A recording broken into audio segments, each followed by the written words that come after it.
My mom admitted she never wanted me. My dad said I was ruining their lives, so I ran away and found out something awful.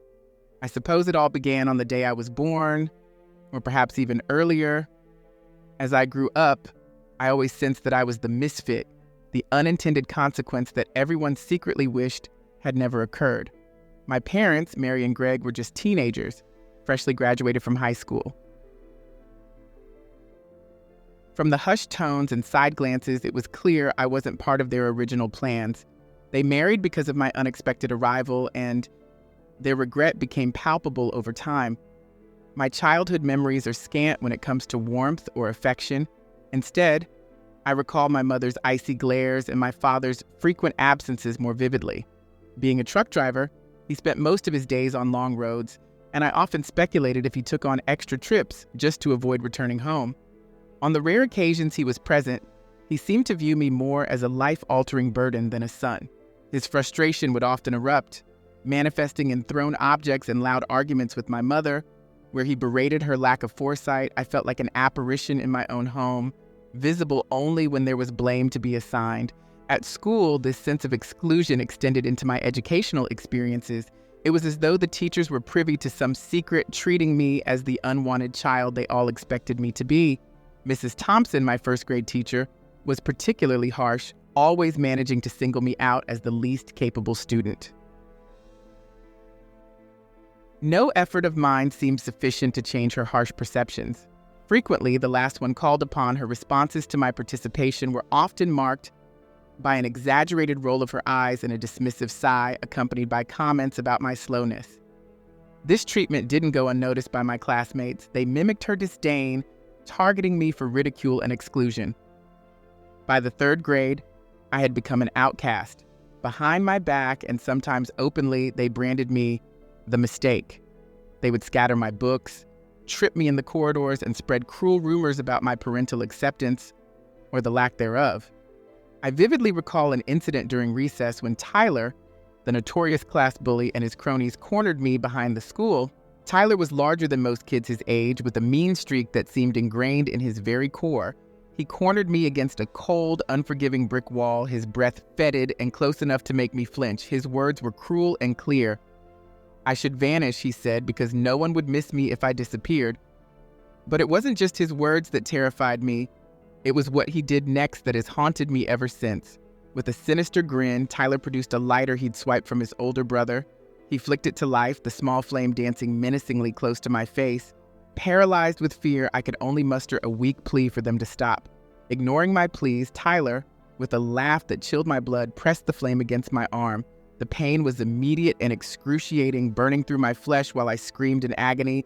The boys dashed off, their laughter echoing behind them, leaving me alone to nurse a burn so severe I knew I had to conceal it.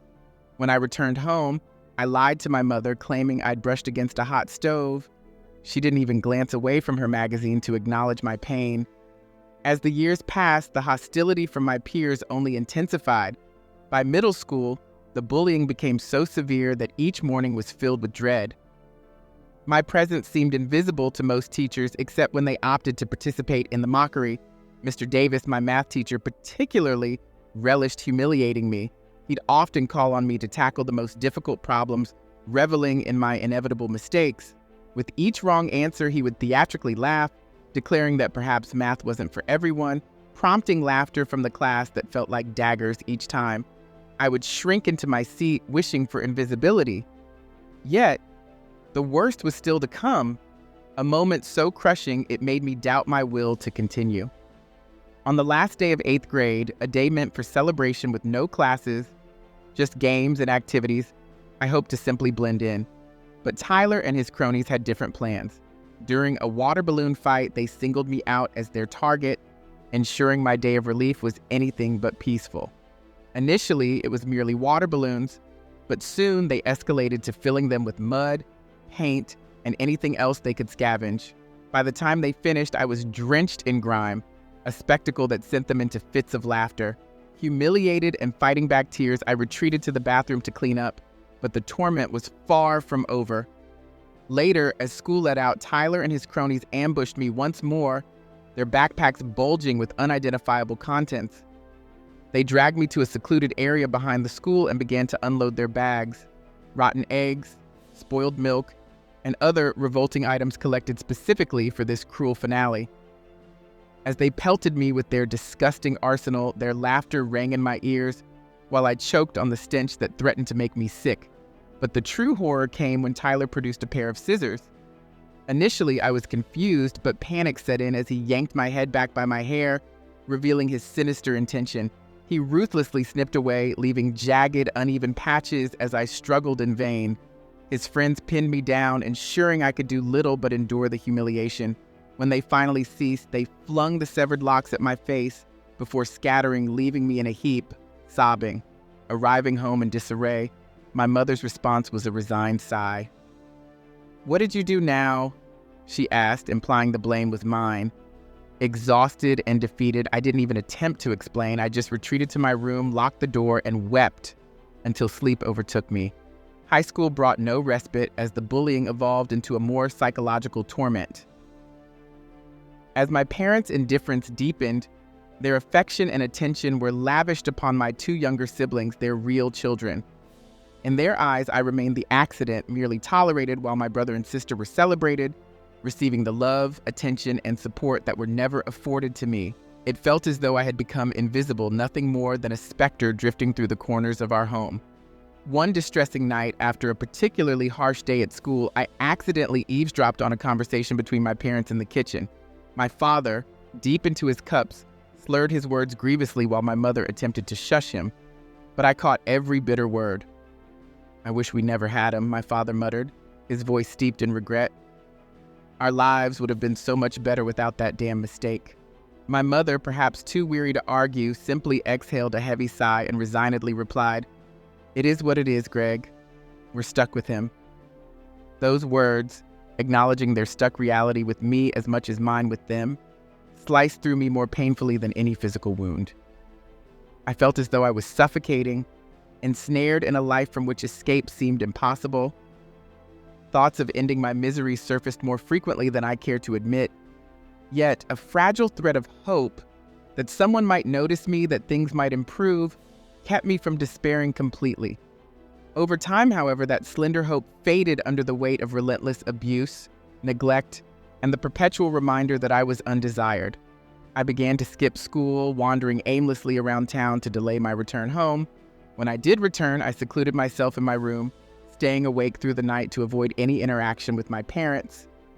One Saturday evening, while my parents were out, I was left in charge of my younger siblings who, unlike everyone else, didn't see me as a burden.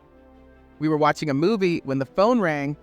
It was one of my father's friends calling with the shocking news that my parents had been in a car accident and were now hospitalized in critical condition.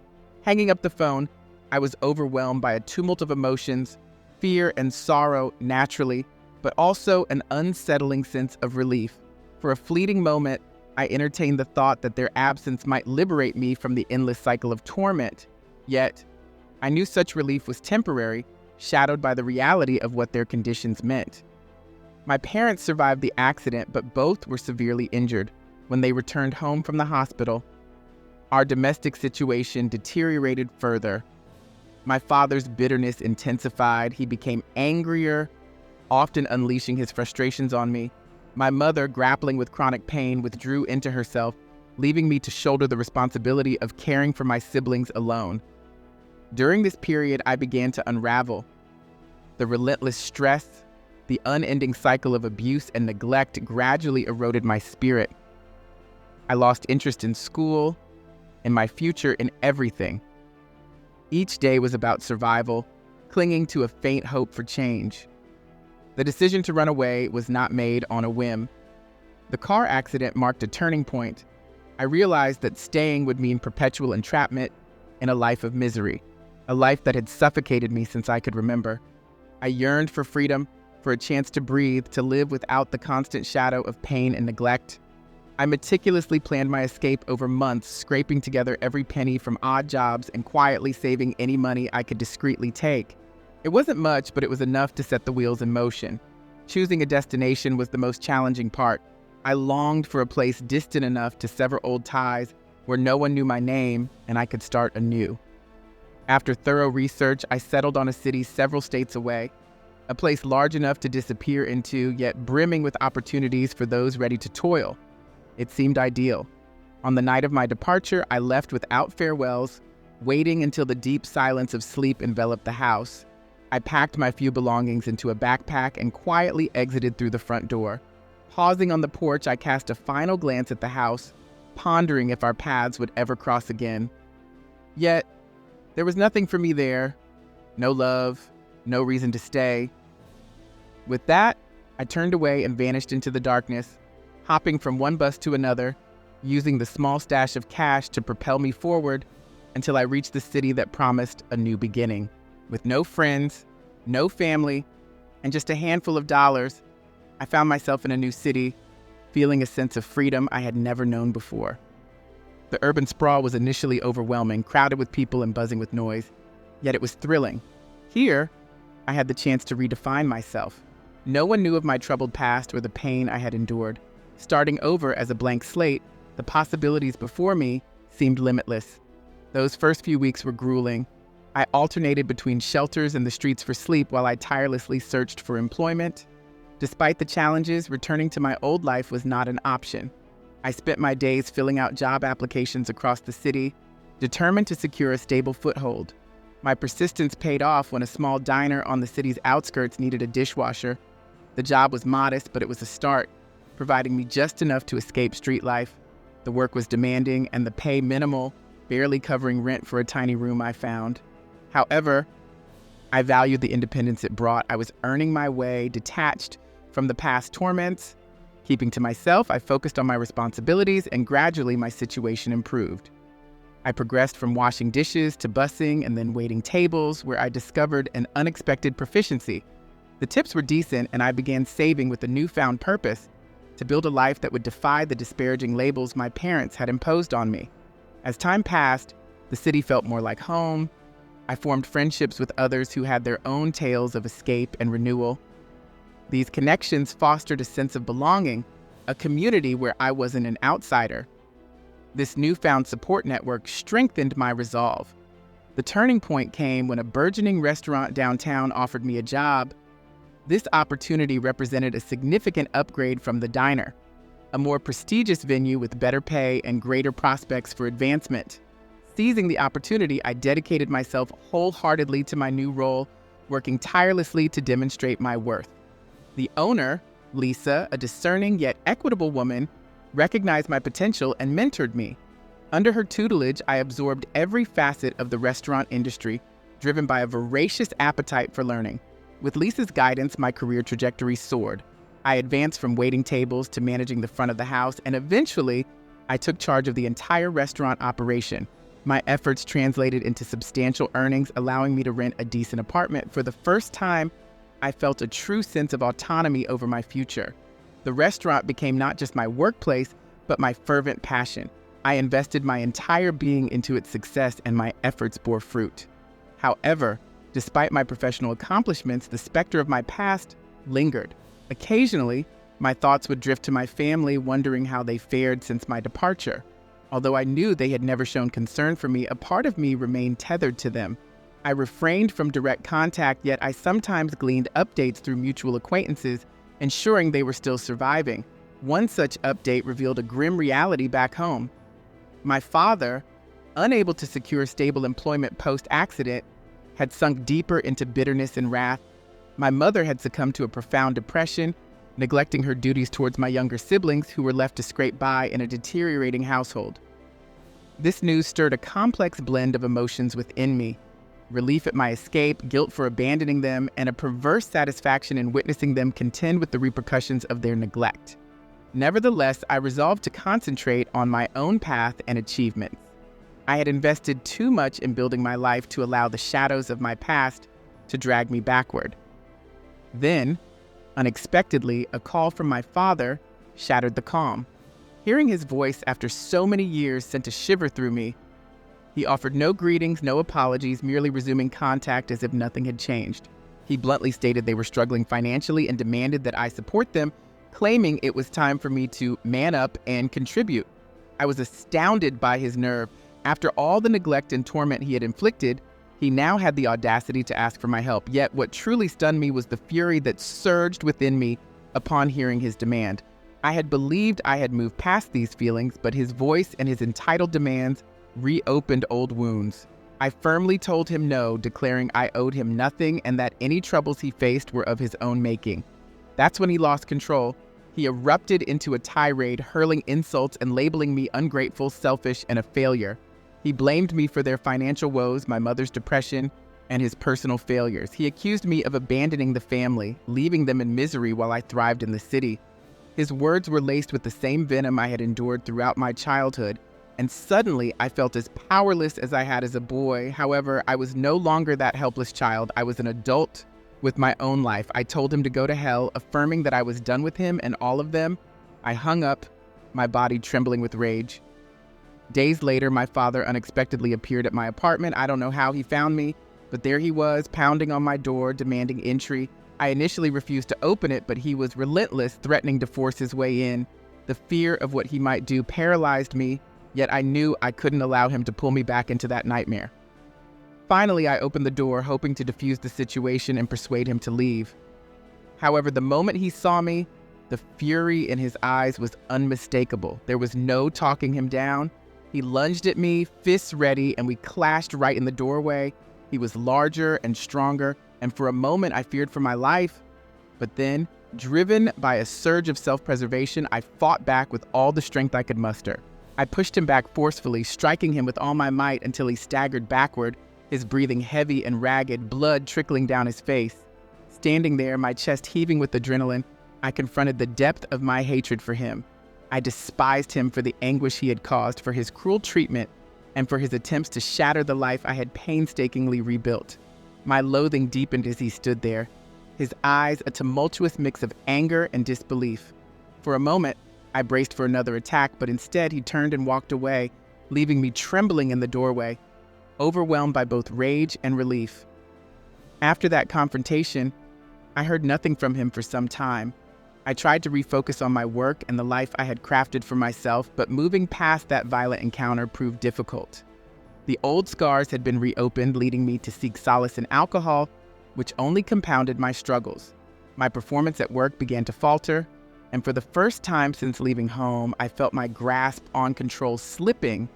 Then unexpectedly, I received a call from a hospital back home. My father had been involved in another truck accident, this one severe. He was in critical condition and his survival was uncertain. The hospital inquired if I would come if I could stand by him. I was torn. Part of me yearned to confront him one final time, yet another part resisted any engagement with the man who had inflicted so much pain upon me.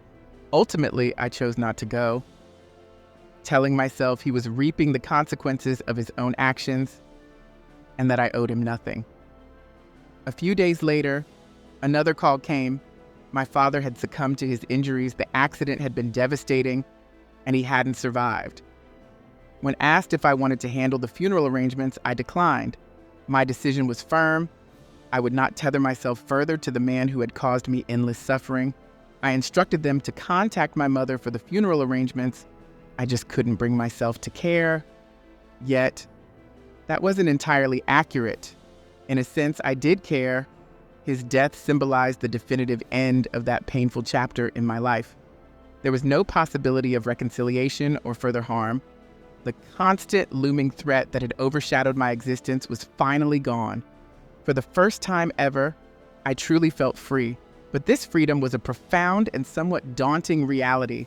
I chose not to attend the funeral, nor did I inquire about its details. Instead, I remained in the city, immersing myself in my work, in an attempt to escape the memories that persisted in the shadows of my mind, haunting my dreams. I recognized the need to confront these lingering shadows, to find a way to move beyond the past, but the path forward was unclear. Gradually, as I reduced my drinking and began therapy, I started to rediscover my sense of self.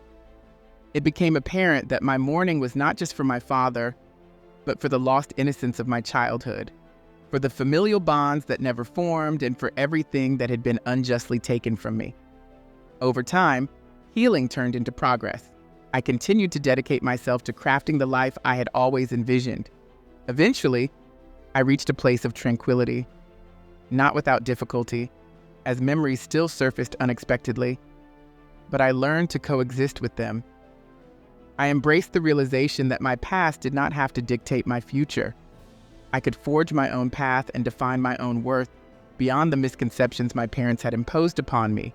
After years of diligent work, learning every facet of the restaurant industry and saving every possible penny, I was ready to realize my ultimate dream. It was time to establish my own restaurant, a place that would embody my resilience and achievements. I located the ideal spot in a vibrant area of the city, an old building brimming with character yet requiring significant renovation. The task was formidable. Transforming this space into my vision was daunting, but my drive and the dreams I harbored fueled my determination. I envisioned a space that radiated warmth and welcome, a stark departure from the cold, oppressive backdrop of my childhood. The renovation process was demanding yet rewarding. I collaborated closely with Olivia, a dynamic designer who grasped my vision with impeccable clarity. Together, we meticulously planned every aspect, from the color palette to the layout, the ambient lighting, and the artwork that would adorn the walls. My aim was for the restaurant to mirror my own saga, my persistence, my passion for gastronomy, and the triumphs over my past adversities. Olivia was instrumental in making this vision tangible, and gradually the once vacant building morphed into a place of beauty. The anticipation building up to the opening day was intense. I had extended invitations to friends, peers from the industry, and local gastronomy critics, all in hopes of making a memorable first impression. The night before, the excitement rendered me almost sleepless as I obsessed over every detail, fearful of any mishap. However, the launch day surpassed my expectations, seeing the restaurant brimming with patrons who relished the cuisine and the ambiance I had crafted affirmed that every effort was worthwhile. The initial weeks buzzed with activity exceeding my projections. The influx of glowing reviews and the patrons' appreciation for the culinary experience and the story behind the restaurant cemented its status as a new city favorite. For the first time, I experienced a profound sense of pride and fulfillment. I had created something significant from scratch, a successful venture that was entirely mine. One evening, after wrapping up another thriving day, an unexpected call disrupted the calm. It was from an unknown number, my mother. Her voice was frail and desperate as she explained her dire financial straits and pleaded for financial help. Years had passed since our last contact, and I had naively believed I was free from the toxicity of our past relationship. Yet here she was, not with apologies or overtures of reconciliation, but seeking financial aid. The resurgence of old resentments and bitterness I thought I had surmounted began to stir within me once again. I firmly told her no. I explained that after all the hardships she and my father had inflicted upon me, I owed her nothing. Her reaction was visceral. She began to cry, her voice escalating to screams over the phone, accusing me of being heartless and of abandoning her as I had the rest of our family. Then her desperation took a darker turn as she threatened to end her life if I didn't assist her. The shock of her threat was palpable. I knew she could be manipulative, but this was a drastic new level. The possibility that she might follow through was terrifying, yet I couldn't allow myself to be manipulated by her threats. I told her she needed genuine help, not the kind that I could provide, and that I would no longer be swayed by her manipulations. A few days later, during a bustling lunch service at my restaurant, a server approached me with news that a woman was waiting at the bar. It was her. She appeared older, more haggard, and her eyes had a wild, almost frenzied quality. To avoid any disruption in front of my customers, I escorted her to a private office. Once the door shut, she launched into her pleas again, begging for money, claiming desperation and nowhere else to turn. Then her words took an unexpected turn. She declared that I was not her biological son. At first, I doubted what I had heard, but she repeated it, her voice quivering with emotion. She confessed that she had taken me in as an infant, fulfilling a promise to someone, and had kept this a secret all along. She admitted to resenting me because I wasn't truly hers, claiming she never wanted me but felt obligated to raise me. Her revelation left me reeling, trying to grasp the enormity of her words. How could I not be her son? Who was I, if not her child? In that moment, it felt as though the very foundation of my identity had crumbled away.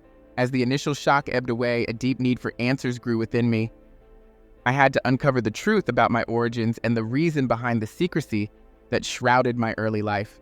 When I pressed my mother for the full story, she broke down again, insisting it was too complex and painful to explain.